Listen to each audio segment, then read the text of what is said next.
अस्सलाम वालेकुम, welcome to Aqsa Vista Hub. आज की इस वीडियो में हम बात करेंगे यूजेस की। सबसे पहले हम बात कर लेते हैं दिस और दीज की। दिस हमारे पास जो होता है वो हमारे पास एक सिंगुलर वर्ड होता है, और अगर हम इसके प्लुरल की बात करें तो दीज होता है। दिस का प्लुरल होता है दीज। अब दिस हम कहाँ पर यूज़ करते हैं?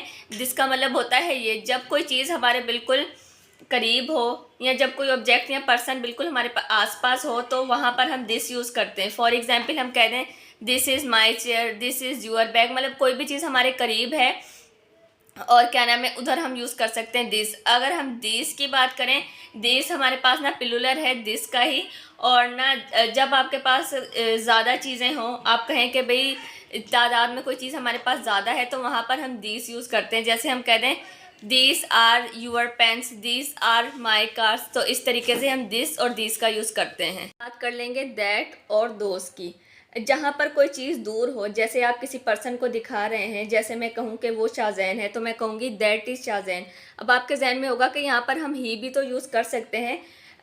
ही हम तब लगाएंगे जब हम शाहजैन का ही प्रोनाउन ही बना रहे हों। तो जैसे मैं कह दूँ Shahzain come here daily, he learn English, he goes from here at 12 o'clock। अब यहाँ पर ही जो है वो किसका प्रोनाउन है? शाहजैन का।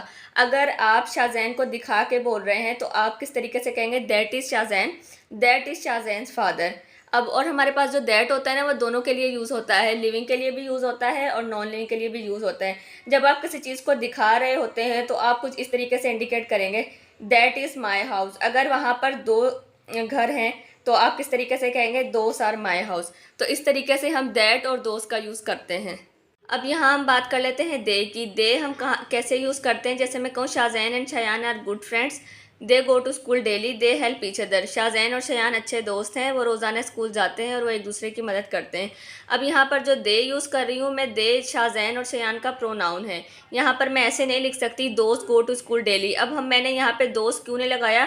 दोस्त अगर मैं लगाऊंगी तो ये गलत हो जाएगा। दोस्त हम वहाँ पर लगाते हैं जहाँ पर हम किसी चीज़ को इंडिकेट करके दिखा रहे हों।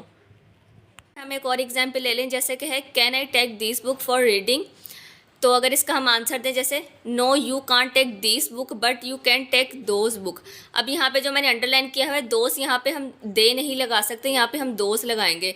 इसका मतलब है कि जो अब मेरे पास ये वाली बुक भी हैं वो भी हैं, जो मेरे करीब पड़ी हैं उनको मैं दिस बुक कह रही हूँ, जो मुझसे दूर हैं और उनको मैं इशारा करके बता रही हूँ तो वो हमारे पास दोज बुक हैं। तो क्या नाम है, मैं इसको कह रही हूँ कि जो मेरे करीब पड़ी हैं, you can't take this book, जो करीब पड़ी हैं तो वो मत लो, जो थोड़ी दूर है मुझसे वो तुम ले लो। तो इस तरीके से हम क्या नाम है दिस और दोस्त का इस्तेमाल करते हैं। फॉर एग्जाम्पल है in those days she was in Karachi, मतलब उन दिनों वो कराची थी। इस तरीके से हम दोस्त का इस्तेमाल कर सकते हैं। आ जाते हैं इट के यूजेस पे। अब बाज़ दफ़ा ऐसे सेंटेंस होते हैं जिसमें हमें समझ ही नहीं आ रहा होता है कि सेंटेंस के आगाज़ कैसे करें। मतलब ना उस सेंटेंस में सब्जेक्ट होता है और ना ही ऑब्जेक्ट होता है। अब फॉर एग्जांपल जैसे मैं कहूँ बारिश हो रही है, रेन मतलब बारिश होना। अब होने की इंग्लिश क्या होगी? मतलब रेन इज़ फॉलिंग डाउन, ऐसे तो नहीं कह सकते ना, तो हम कहेंगे इट इज़ रेनिंग। तो इस तरीके से हम इट का यूज़ करते हैं। अब दूसरा पॉइंट जो है वो बहुत ज़्यादा इंपॉर्टेंट है।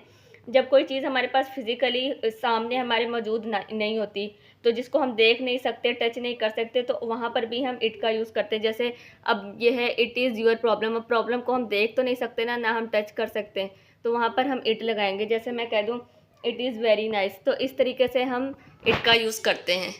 के साथ साथ कोई नॉन लिविंग थिंग है, जैसे कोई गैर जानदार चीज़ है, जैसे कोई घर है, कोई चीज़ है, तो उसके साथ भी हम इट का यूज़ करते हैं। जैसे it is my home, it is my pencil, इस तरीके से।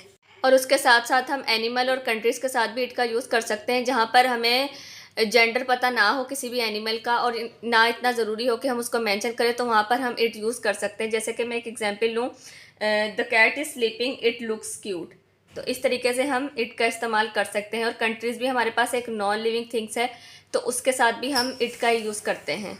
Here is the ending of my video. अगर आपको ये वीडियो पसंद आई है तो इसको ज़्यादा से ज़्यादा लाइक करें, सब्सक्राइब करें और शेयर करें, और बेल आइकन के बटन को दबाना ना भूलिए, ताकि हर नई आने वाली वीडियो का नोटिफिकेशन आप तक पहुंचता रहे। अल्लाह हाफिज़।